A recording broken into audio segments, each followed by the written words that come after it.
Welcome to Narrative. My name is Veronica, and today we're talking about the platform 4thewords. It is a writing platform that helps gamify writing for you to make it easier to be consistent with your writing. I've been using it for about 7 years, so have put in a lot of time into this platform. But I recently decided to stop using it, and it is not because it's a bad platform, it is because it's been such a good platform that I no longer need it. So I thought might as well make it a review while I talk about how it has helped me, how it had what's good and bad about the platform. So let's just jump straight into it. This is your dashboard. This is the first page you get to. It is a good overview of everything going on. For example, I stopped using the website on the 11th and it is the last today, and you get to see the purple means that you have maintained your streak, and the other ones is that you haven't. That's a very easy overview, and this website has 444 words as the minimum for maintaining your streak. So you need to write 444 words every day in order to maintain your streak. As I said, I stopped using it on the 11th, so clearly my streak is 0, but the cumulative streak is over 1,000 days for me. And just to give you context, I've been using this for about 7 years, have over 1,000 years in a streak, and I've written over 1.5 million words on this website alone. So I've used it quite a bit. Up here, you have your account, words today, current streak, how many coins you have, how many crystals, the store, subscription time. We'll go over this in a little bit, but so you have an overview. You have your menu here on the left. You start on the dashboard, as I mentioned. Writing is where I've spent most of my time. There is a community aspect to this site where you can publish your stories, so it becomes kind of like a fanfiction.net, Wattpad, AO3 kind of vibe to it. I personally don't use this site for that, so I'm not going to address that. Just know that you can go into the community. You have a forum, you have the reading, all of that stuff. Jumping straight into it, you have this is your writing space, and you can choose to either look at files or projects. I tend to prefer projects because it gives a better overview. So when you click on a new project, so when you've created it, you've named it, story that is amazing. You can also add a description. This is something that I don't do because I don't make my stories here public, but if you want to do that, this is where you write your synopsis.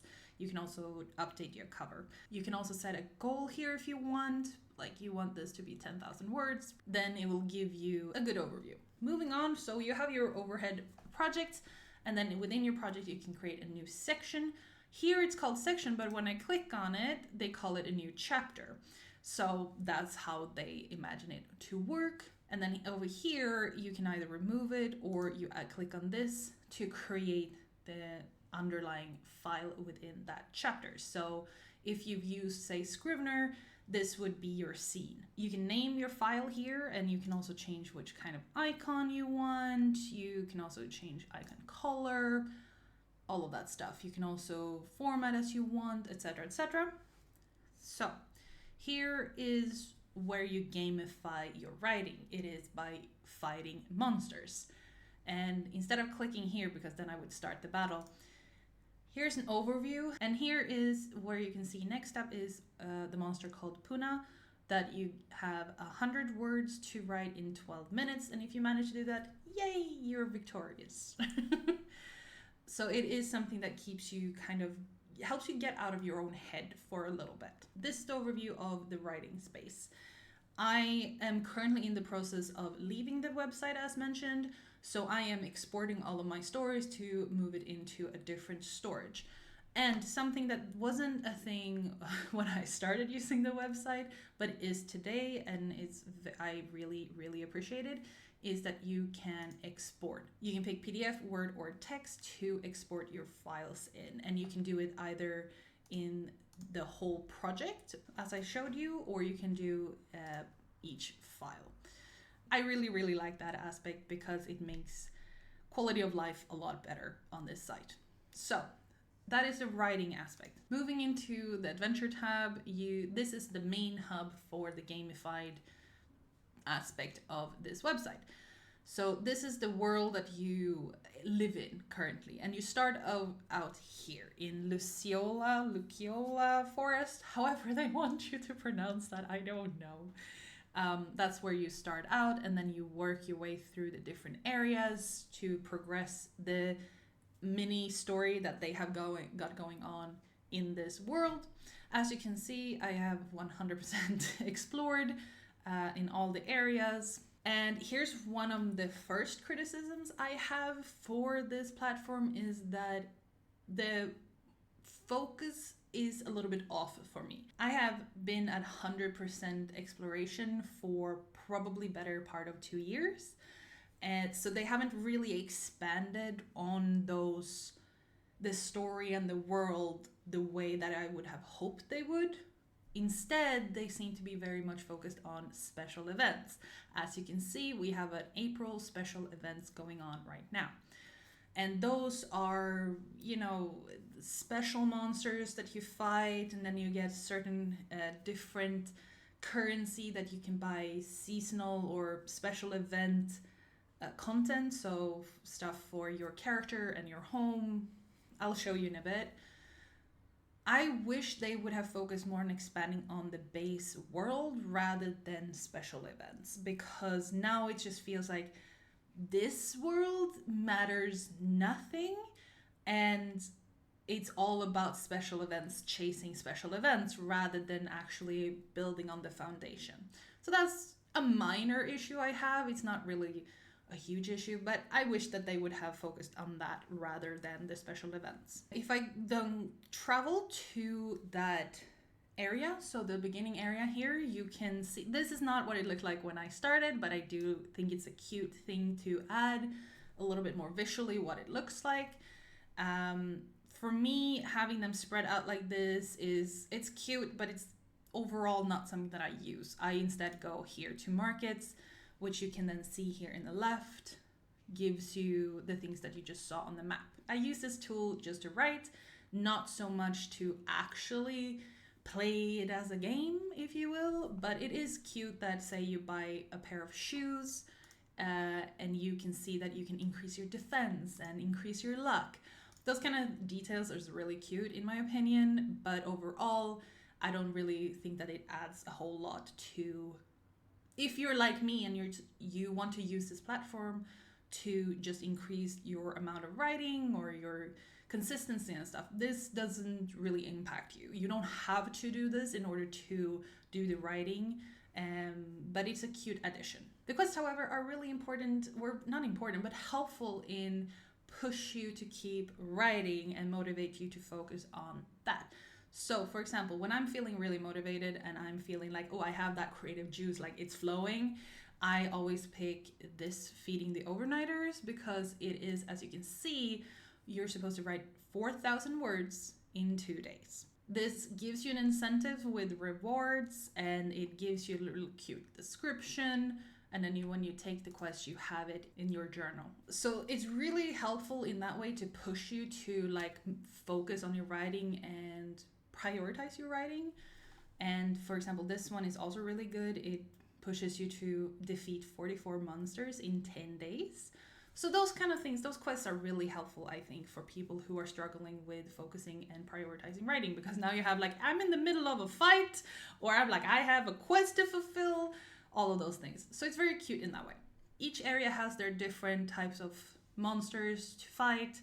I'm not gonna go deeper into that because it's very self-explanatory. Your journal here is the go-to place for any type of information of what's currently active. For example, here's all the side quests you have going on. You can click on the main storyline if you feel like you've missed something. Your writing streak, here's where you can fix it. It does cost you what's called stempos to fix it. So say you accidentally missed one day, you can fix it. Stempos is bought with crystals. I will get to the crystals, but it's effectively, this is real life money. Would not recommend using it. Stats is one of my favorite pages on this entire website because it gives you a really good overview, and you can go, let's scroll down here.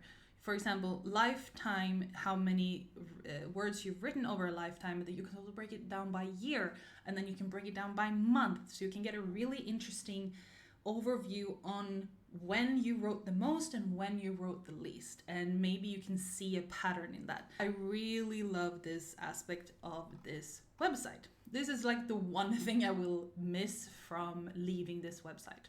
With that said, you have then your hero, you can customize it, you can give it a wardrobe, you can then also have a map. So a map is your home, so to speak. I don't really pay attention to this. It was cute when it was launched, but other than that, I don't really use it. All of these things here are things that you can either buy with real life money, or as I did, I participated in special events and I won them that way. I bought them that way because I really don't think that investing extra money into this is worth it. Which transitions us nicely into my biggest critique for this entire website. So some parts are not optimized the way, like certain pages are not optimized. It is what it is. Sometimes your internet is slow. It's frustrating. Wish they focused on improving that, but that's all minor stuff. Now, this is one of the main, I can't even call it pet peeves. It makes me so mad when companies do these things.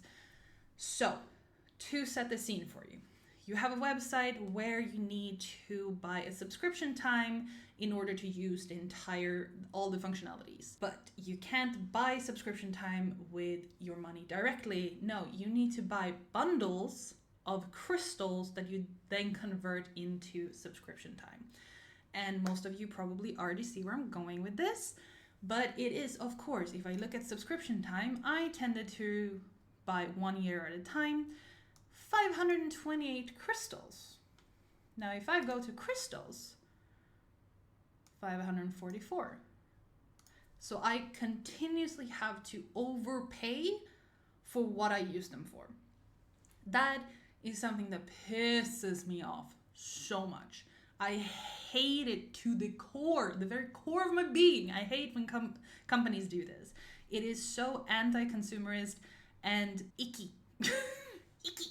I hate when it's just, I have consistently over 7 years overpaid because I also, like you can see here, 216, I have crystals left even when I'm about to leave because I don't use them. Because for me, using them to buy stuff like skins and household items, like in-game, nothing that I can use in real life, but like just in-game is so useless. I don't do that because I feel like that's a waste of money.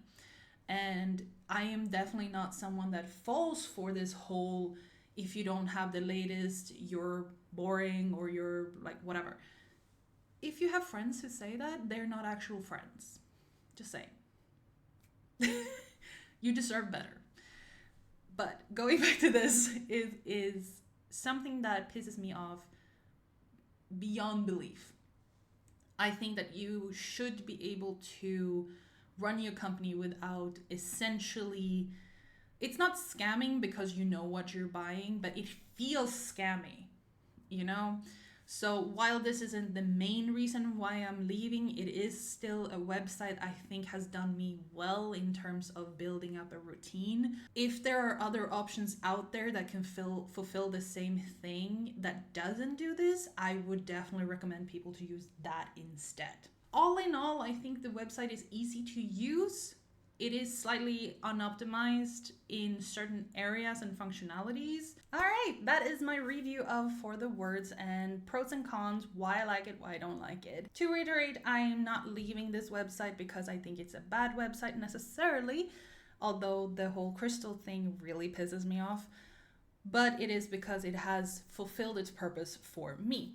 If you're looking for a website that can help you with accountability and consistency, this could definitely be a good option. However, I do think that there are other options out there. Most likely, I haven't really come across them myself because I've been using this one for 7 years.